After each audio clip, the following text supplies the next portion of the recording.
Fantastic. Great. Well, welcome everyone, and thank you so much for your patience. For those who will watch this recording at some point in the future, my name's Obi Abuchi, and I am delivering this session with Ronke Kokoruwe. So you'll get to see her face soon as that's spotlighted. And welcome to our Refresh Conference, Refresh 2022, being hosted by Thames Valley Churches of Christ. And this particular session is Refresh Your Career.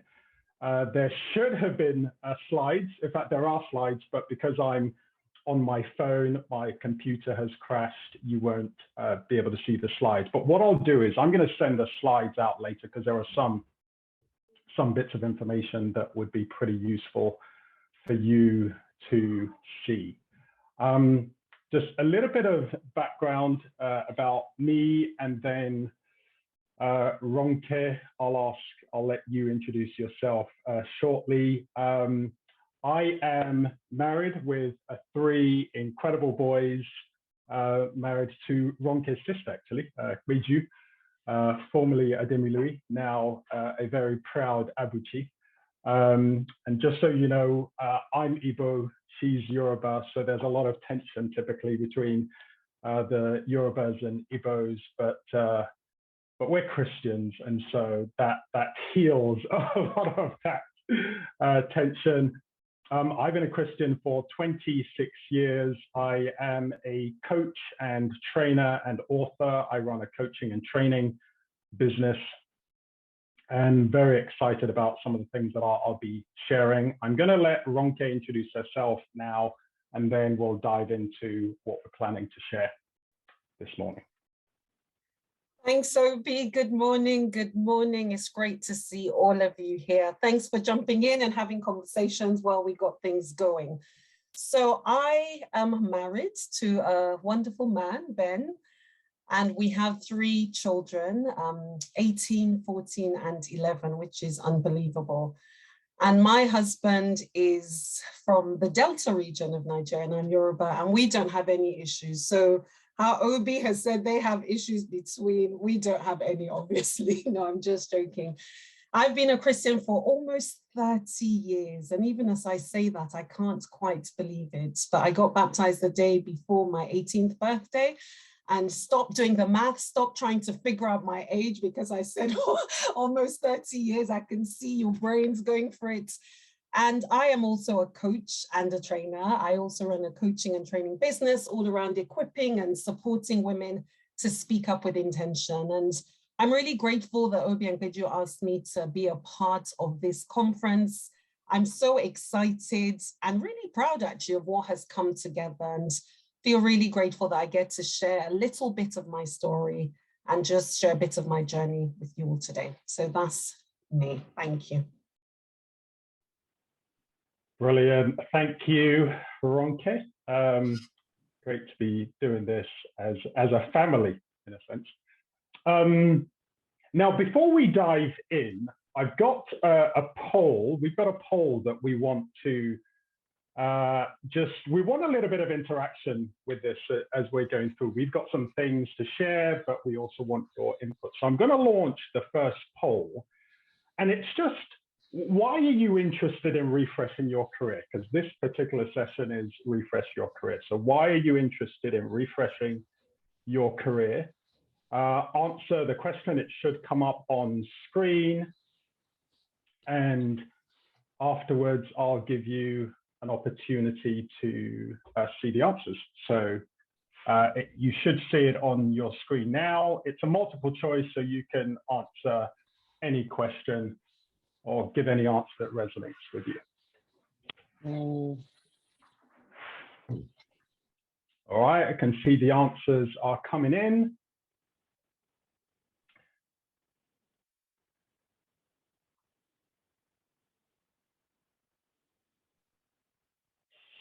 All right. Okay, almost everyone completed. I think just one more. You might be having technical issues or trying to figure out if your answer is there. If not, that's okay. I'm going to close it in 10 seconds.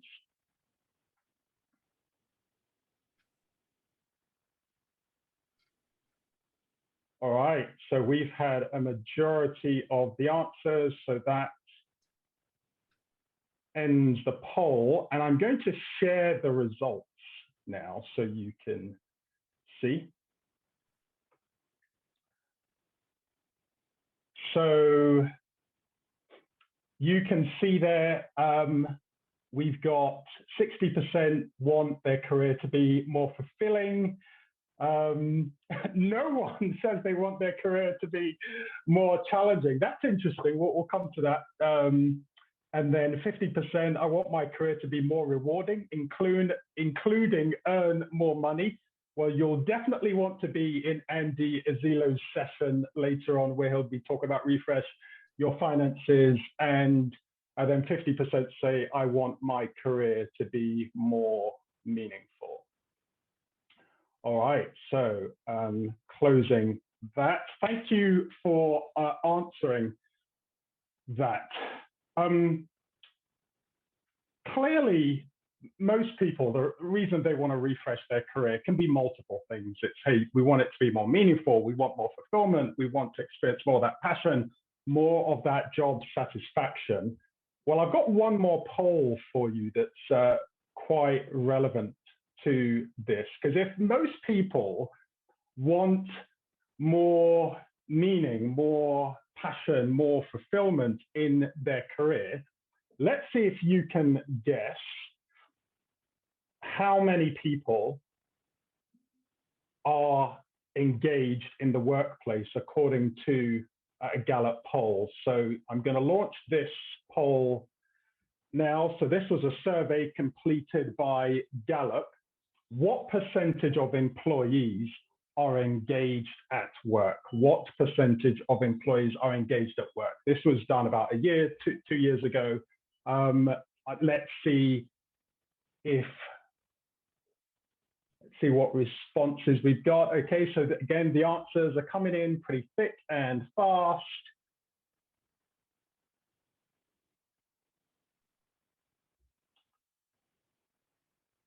Okay, we have all the answers in. Brilliant. Thank you for that. That was pretty quick this time. Okay, I'm going to share the results. So 30% said 55% of employees are engaged at work. So we've got a very optimistic group here.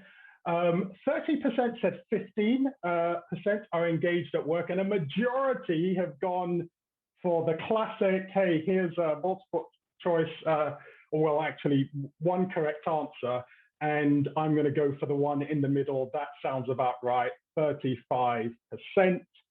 So I'm going to stop sharing. And believe it or not, the answer is 15%. 15%, according to the Gallup poll, 1 billion people in the workforce, 15% are engaged.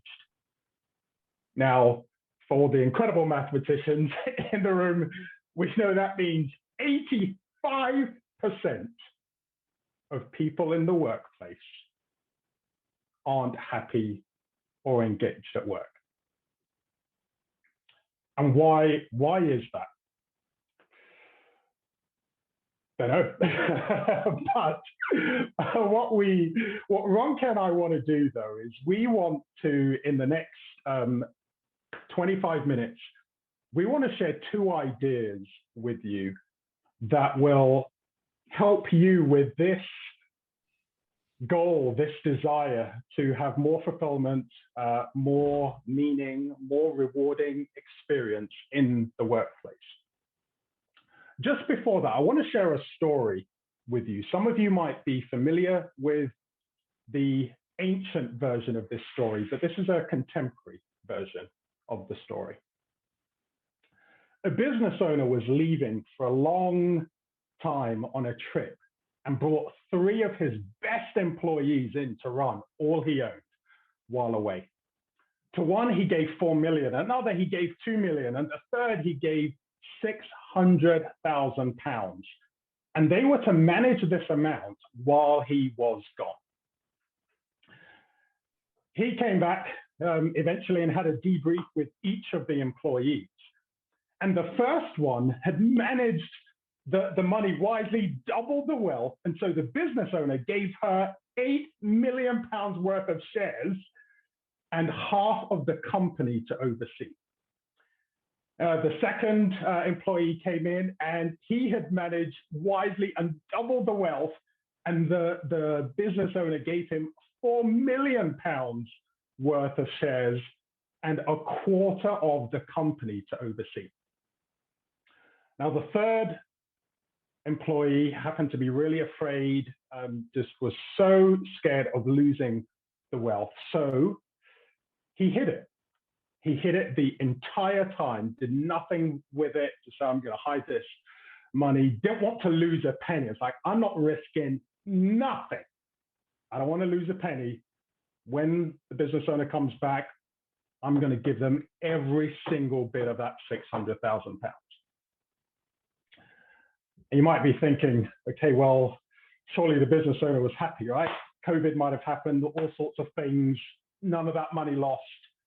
But actually, the business owner took the money, gave it to the first employee, and then sacked that employee from his company. Some of you might be familiar, as I said, with the ancient version of this story. It's a parable in the Bible known as the parable of the talent. What's really interesting is when we think about these 3 characters, is we all, and just based on the poll that you all completed at the start, we all want to do work that is fulfilling. We even want to do work that is challenging, although no one in this group opted for that. We want to do work that is rewarding. We want to do work that is meaningful, but sometimes something gets in the way, or some things get in the way. And sometimes that something is us. It's what we're thinking. It's how we view our work. It's how we view the workplace. It's how we view our employees. It's how we view the marketplace. And so, as I said, 2 ideas that Ronke and I want to share with you. There are so many things that we could, but we just want to focus on 2 ideas. And the 2 ideas are about unleashing the power of purpose and unleashing the power of permission. So in your life, if you want to have this incredibly fulfilling career, meaningful career, rewarding career, then we want to encourage you to unleash the power of purpose and unleash the power of permission. I'm going to talk about the power of purpose. Ronke is going to talk about the power of permission, and then we'll open it up for some Q&A conversations, and we're also going to respond briefly to what each other says. Just to introduce you to the power of purpose, I'd like to tell you another story. This is about me this time, and a bit of my journey to uncovering purpose in my life and discovering the power of that purpose. When I was 7 years old, I was born in the UK, got an older sister, and my mom and aunt and cousins all decided to move back to Nigeria. And we happened to go back by ship because they knew we were disappointed to be leaving the UK. They decided to make a holiday of it. And we went back by ship, and on the ship, so I'm 7, and on the ship, we got to watch a film called Return to Eden. Now, this film was set in outback Australia. There was a very wealthy family. The guy had a daughter. The daughter was engaged to be married to this man who was a washed out tennis player. They ended up getting married, and the man was only interested in her for her money. So very early on in the movie, he throws her into a crocodile-infested swamp, leaves her for dead, so that he could run off with her best friend. Now, I know what you're thinking. Obi, should you have been watching a film like that when you were 7? And I probably shouldn't have. Anyway, this crocodile almost mauls the lady to death. And suddenly this older guy comes, shoots the crocodile, gets her into his boat and takes her away. And he does what he can to help nurse her back. But of course, he's not a doctor, so there's only so much he could do. He ends up giving her some money and sending her off to a local clinic. And at this clinic, she meets a doctor who performs plastic surgery on her. And the doctor transforms her into someone who's incredibly confident. She ends up setting up a modeling agency, doing incredibly well in her career, getting revenge on her husband at the end of the movie, as they often do. But I'm a 7-year-old watching this film that I probably shouldn't have been watching, but I remember seeing what the doctor did to the lady. And as a 7-year-old, I said to myself, I want to do that. Because what I saw the doctor do was transform this lady, not only through the surgery, but just some of the conversations they had, into someone who was confident. And in my 7-year-old mind, I said, doctors bring out the best in people. I want to do that. And so for 11 years, I was focused on nothing else but becoming a doctor. I thought maybe I'll be a plastic surgeon, or maybe I'll be the first doctor to find a cure for AIDS or cancer or all sorts of things. And in the end, I applied to various medical schools. I had interviews at Cambridge, at King's College, and Queen Mary in Westfield, and St. George's Hospital, all here in the UK. And they all said no. They didn't let me in. And I got feedback from some of them, and they said, Obi's not interested in science. And I was livid. I was like, what are you talking about? For 11 years, I've been focused on nothing else. I've shadowed doctors at Charing Cross Hospital. This is what I want to do. And I remember standing outside the office of the Dean of Medical Studies at Queen Mary in Westfield. And I thought, I'm going to barge into his office and say, you are making a mistake. You need to let me in. This is what I want to do. And I was standing outside his office, and I just asked myself this question. Obi, can you absolutely say, hand on heart, this is what you want to do for the rest of your life? Because if it is, you barge in there, you throw his desk off, and you tell him what's what. But I couldn't. I wasn't sure. I was suddenly feeling conflicted. And then, so I walked away, and then for a period, I was a little bit lost, because I thought, well, I've been focused on this for 11 years. And now I haven't, all of the medical schools have said no, and their feedback to me is they don't think Obi's interested in science. What am I going to do? And so I ended up studying engineering with management at King's College University. And then I fell in love with a degree, or with a course called organizational behavior, which was all about how people are motivated, and Hertzberg's theory and Maslow's hierarchy of needs. And I reconnected with the passion that I found when I was 7 years old, because actually I wasn't interested in science. They were perfectly right.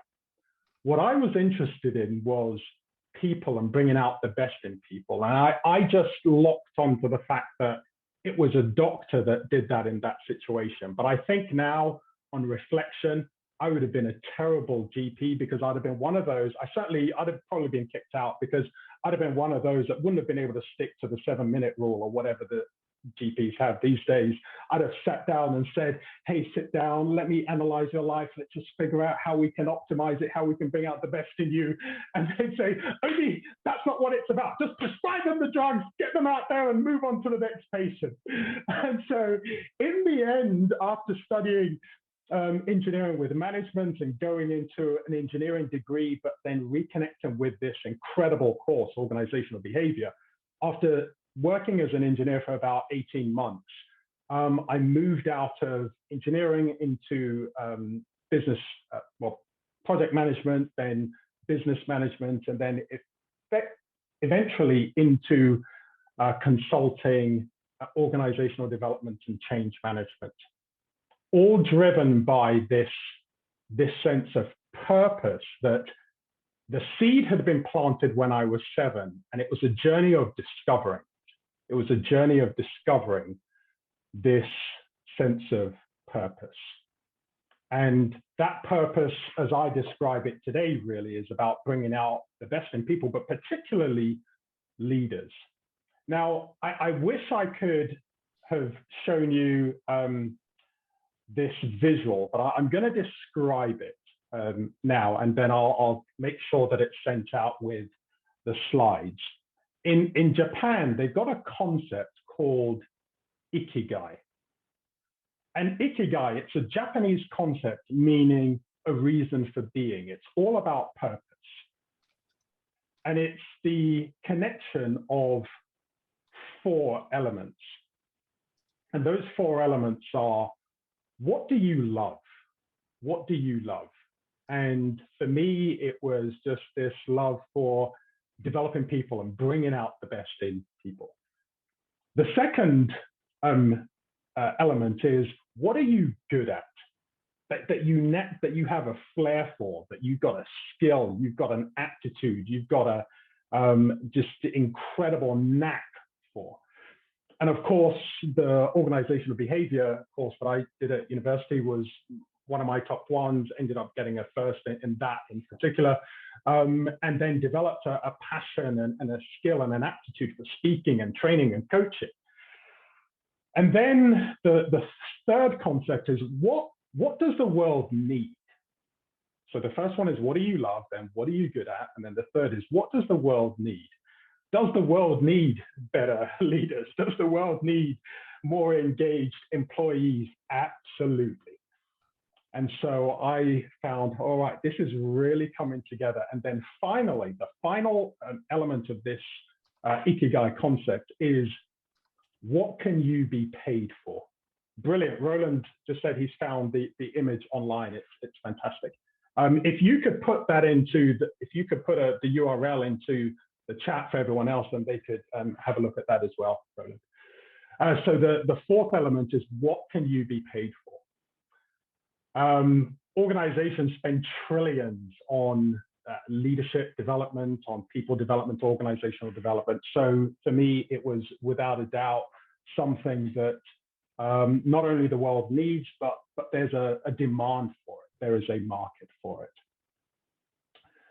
Those 4 things coming together, what you love, what the world needs, what you are good at, and what you can be paid for, they combine to form the Ikigai, which is all about your purpose.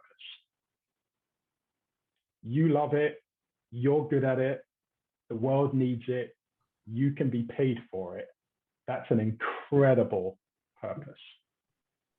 And the thing about purpose is, when you discover your purpose, when you discover that thing that you love, you discover that thing that you are good at, that you are passionate about, and people want to pay for it, there is an energy that comes with it in terms of your creativity, in terms of your passion, in terms of your drive.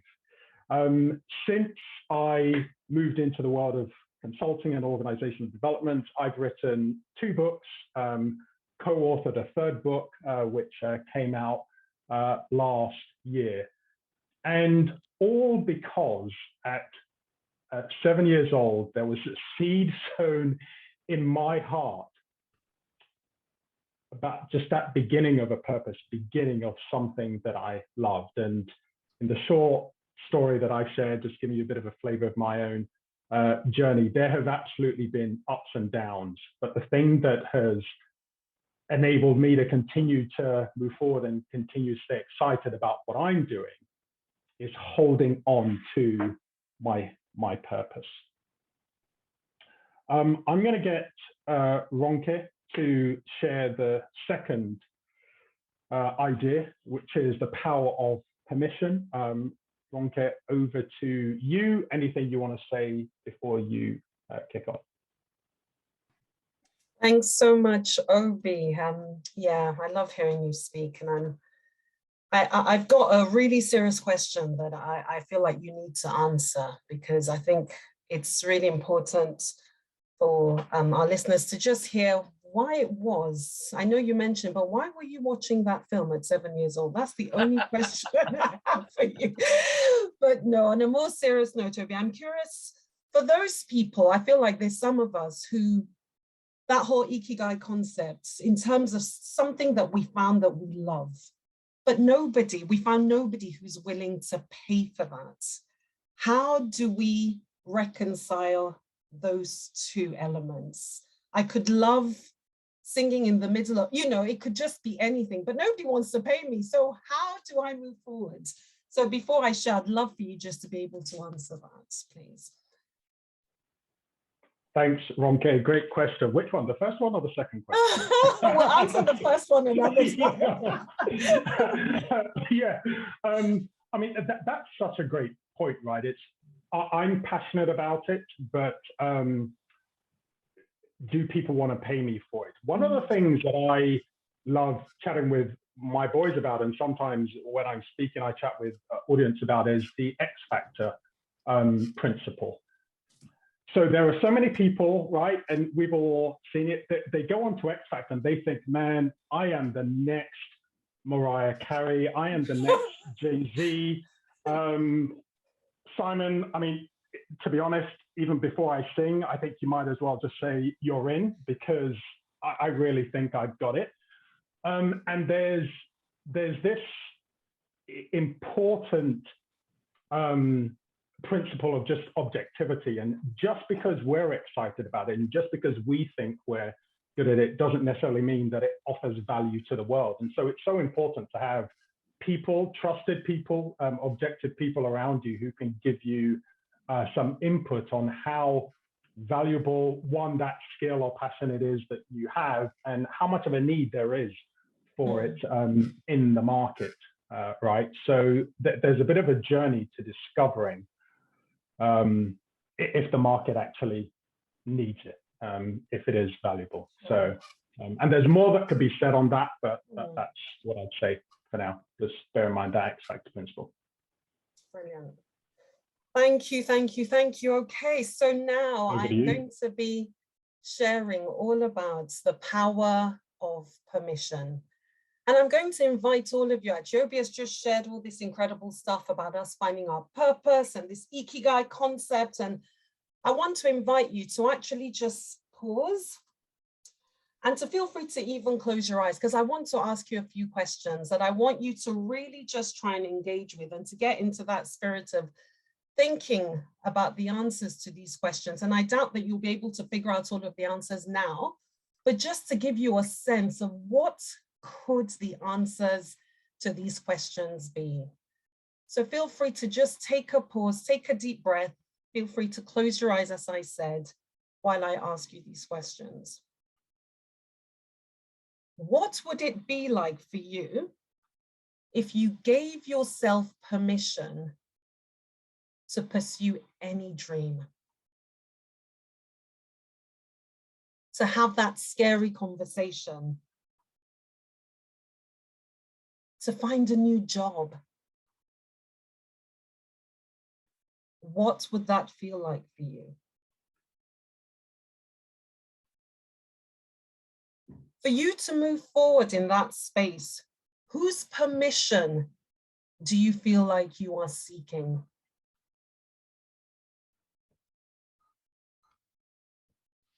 What's keeping you from seeking that permission? And finally, how can you give yourself permission, even today, just to move forward? Is there a conversation to be had? Is there a dream to allow yourself to begin to envision? Is there a prayer that needs to be said? What's possible if you just begin to give yourself permission? I want to share a little bit. Feel free to open your eyes and just to come back into this space, because I would love to share a little bit about my own life's journey, my own story. And I hope that as I share it, it gives you a sense of what is possible when we actually stop and pause and give ourselves permission to try something new. So for as long as I can remember, I wanted to be a lawyer. Some of you will know that both my parents were lawyers, and so I grew up roaming around the house in my mum's wig and gown, convinced that that was what was in my future. I did really well in the subjects that meant that I could go on to be a lawyer, the histories, the literatures, the English language. And mostly everywhere I went, people would say, this one, she's going to be a lawyer. Yes, this is a lawyer here in the making. And so forever, that was the plan. My parents had incredible dreams for my life in terms of the law. My dad said to me that he envisaged me becoming this fierce advocate and doing that and going on to become like the equivalent of a QC and really just transforming spaces that I was in because of my career as a lawyer. I then went on to marry Ben. Those of you who know Ben know that Ben's very committed and he's been very, very supportive of my journey. And when we got married, that was the dream for me to continue in my pursuit of the law and for us to, live life and for me to be doing my career, him doing his own thing. The law was very firmly part of my story, part of the story of our lives that we were building together. And then a few years ago, I started to feel a little bit restless, so to speak, in my career as a lawyer. I had qualified as a barrister, I had gone on to become a solicitor, and I got to a point where I started to feel like, oh my goodness, I'm not sure that this is what I want to be doing for the rest of my life. I was in a role that I felt didn't stimulate me, didn't inspire me. I would come home after work feeling quite guilt-ridden because I felt like I'd spent more time chatting to people in the office. I'm doing a bit of the work, but chatting more to people in the office, having a great time, connecting, wanting to hear about people's lives and journeys and stories, and doing a little bit of the work and chatting some more. And I got to a point where I thought, God, I'm not bringing honor to your name by the way that I'm living, but I feel really stuck. I feel really, really stuck. I don't know that I want to keep doing this. So it was a year's contract, and the lady who I was covering for had gone off on maternity leave. And as the time drew nearer for her to return, my boss had asked me, so what do you want to do? Any other opportunities you want to look into? And always I felt like I needed to say yes. I needed to say yes to the next opportunity because that's what was done. That's what I was. I was a lawyer and I needed to just keep finding legal roles. And then I wish I could say there was one specific day where, there was thunder and there was lightning and I felt or heard this really clear voice saying, Ronke, no, this is the path you should go on. But it wasn't like that. It was just this restlessness in my soul that continued to build and build and build until one day I thought, what if, Ronke, what if you could do something different? And it was so scary to even consider that thought. I'm a lawyer. That's what I am. My parents have invested. Ben has invested. I've invested. Surely, Ronke, you can't walk away from any of that now. I also got some comfort, I must say, from telling people that I was a lawyer. It felt good to say that I was a lawyer. And I thought, wow, I don't know if I'm ready to give that one up too. But the restlessness was evident. And I felt like there was a part of me that was feeling suffocated and stifled that I could no longer ignore. But the problem was also, I didn't know what else I could do. I was just a lawyer, right? What else could I begin to pursue? I remember sharing my CV with a wonderful sister, actually, who was going to help me to look for a job. And she looked at me, she said, Ronke, your CV is so loyally. And I'm like, yes, I know, because that's all I've done. There's nothing else to it. But then she approached her employer, who was looking to find somebody to come in and do a little management role, quality management role. And this sister literally convinced her boss to take me on for this 4-month contract. I remember leaving the interview and speaking to Ben on the phone and saying, oh, I've got this job. I'm going to be doing something different. I'm really excited. And he asked me, he said, what are you going to be doing? What does it entail? And I said, I don't know. I just know that she got me the job. Because by that time, I had started to think about what was possible. What was possible if I just started to look outside the box of the law? People had said to me, but you could try commercial law, you could try company law, you could try all these different areas of law. But I knew that the amount of energy that I needed to move from one area of law to another, I discovered was the same amount of energy that I needed to move from the law to anything else that was out there. But what I discovered was that more than going on this journey of trying to figure out what was possible, I realized that so much of what kept me stuck was that I felt I needed permission. Permission from who? I'm this 40-year-old woman. Who do I possibly need permission from to change my career? And I discovered that I felt like I needed permission from my parents, who had invested time and money and effort into this career, that they had visions for me, for my future. I felt like I needed permission from Ben, who had invested and been so supportive in my journey. He'd invested time and energy and childcare and money and everything to enable me to get to where I needed to get to. But ultimately, I realized that I felt like I needed permission from myself. And that was a really difficult one to get over, because I felt like I needed to give myself permission to even begin to think outside of this box that I had placed myself in. And that journey led me to a whole new world, discovery of all sorts. I started a Montessori course. I thought, surely I'm going to open up a Montessori nursery. And then again, bought the books and we were on this journey together. And then I realized that actually, I don't know that I want to do that. And again, I felt like, oh, that's a bit of a failure. You've raised hopes here and it's not quite happening. And again, I felt like I needed permission to try again, to try and figure out, what is it? What is this Ikigai thing? Who is going to pay me to do what I'm excited about, what I know I'm good at, what people have affirmed me on? How on earth is it going to even be made possible? It's been a journey. It really has been. It's not been this once and for all, done and dusted. It's been a journey of constantly having to give myself permission to say yes to new opportunities, to say yes to scary things, even scary things that don't have to do with career, but even being willing to give myself permission to ask for what I need. And last year was quite significant for me. It was my birthday. My birthday is a week to Christmas. And so often, for anybody else who has a December birthday, knows the feeling of it just kind of get mixed up into Christmas. And it's like, Merry Christmas. Oh, and happy birthday. I hope it was great. And I felt like for a long time, I'd never really celebrated in a way. I can see Maurice giving me the thumbs up. I know he's a December child too. But I really felt like I want to be celebrated. I want to feel acknowledged on my birthday. I want to feel seen, and for it not to be about Christmas. I mean, Jesus, I love you and it's all about you, but I want to feel like my birthday is special too.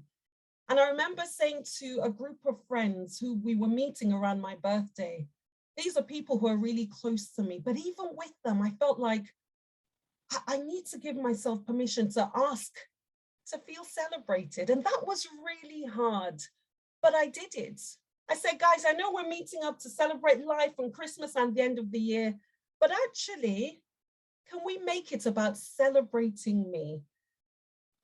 And that was a real pivotal point for me as well in this journey of permission, because everybody was excited about doing that. But I realized that for so often, for such a long time, I just kind of been like, yes, it's all good, it's okay. And that has really, really helped me to grow.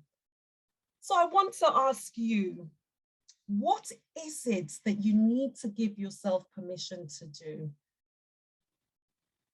What are you waiting for? Who do you feel like you are waiting to get permission from? For some of us, it becomes an excuse. And I can say that because that's what it became for me. It became an excuse not to put my foot out of my comfort zone. It became an excuse just to remain safe and to not step out because it was scary. It's more comfortable to just keep doing what I've always done. What can you do today to begin to make a difference? And so now in the work that I do, I'm constantly encouraging women to give themselves permission, and here the men as well, give yourselves permission to even begin to think of what is possible. Start building those muscles with the small things. Permission to laugh out loud. Some of us, we want to laugh, but we're constrained by what other people think about us. I can see you laughing over me. I remember somebody looking at me with a really strange look once when I was laughing heartily. And I'm sure some of you are like, yes, Ronke, I understand why they were looking at you strangely because of how you laugh. But honestly, even giving yourself permission to show up as you. Give yourself permission to make mistakes. Give yourself permission to try again. Because when you understand that in failing, you're not a failure, you are experimenting, you are learning, then you really begin to see the magic in pursuing your dreams and your goals. I'm going to finish off by reading a poem, which I'm sure many of you have heard, but I feel like it really resonates with my own journey. And it's a poem by Marianne Williamson, and it says, "Our deepest fear is not that we are inadequate. Our deepest fear is that we are powerful beyond measure. It is our light, not our darkness, that most frightens us. We ask ourselves, who am I to be brilliant, gorgeous, talented, fabulous? I mean, who gave me permission to do all of these things? Actually, who are you not to be? You are a child of God. Your playing small does not serve the world. There is nothing enlightened about shrinking so that other people won't feel insecure around you. We are all meant to shine as children do. We were born to make manifest the glory of God that is within us. It's not just in some of us, it's in everyone. And as we let our own light shine, we unconsciously give other people permission to do the same. As we're liberated from our own fear, our presence and our permission automatically liberates others. Go give yourselves permission to begin to grow into the best version of yourselves. Thank you. Obi, over to you. Wow, wow, wow. Thank you, Ronke. That's incredible. I know you said you mostly speak to women, but I tell you now for nothing that every single man needs that as well. I know sometimes stereotypically men were sort of, hey, crazy go-getters and all of that, but there are still things that we need to give ourselves permission to do. I remember with my first book, I had so many books on the bookshelf. I was reading all of the best from Stephen Covey and all of that. And then when I'm writing it, I remember thinking to myself, Obi, who do you think you are? Yeah. What? Just trying to write a book? Please just stick to your day job, right? And it's but it's scary when we want to refresh our career, whether we want to go for a promotion, we want to do something different, we want to take on new skills. there's a part of our mind that says, well, who do you think you are? Right? But that person's better than you, or they're better than you, or they've got it. And so you've spoken to something that I know is relevant for me too. So thank you for that. I'm just going to wrap up because the next class starts in 4 minutes, and unfortunately, because of the tech issues, we weren't able to start this one on time. But just to reinforce the two messages that we've shared, I shared with you at the start of this class the contemporary version of the parable of the talent. We've all got incredible potential within us. Sometimes what gets in the way of us unleashing that potential in our career, current career, future career, potential career, whatever the case may be, is ourselves. We get in the way.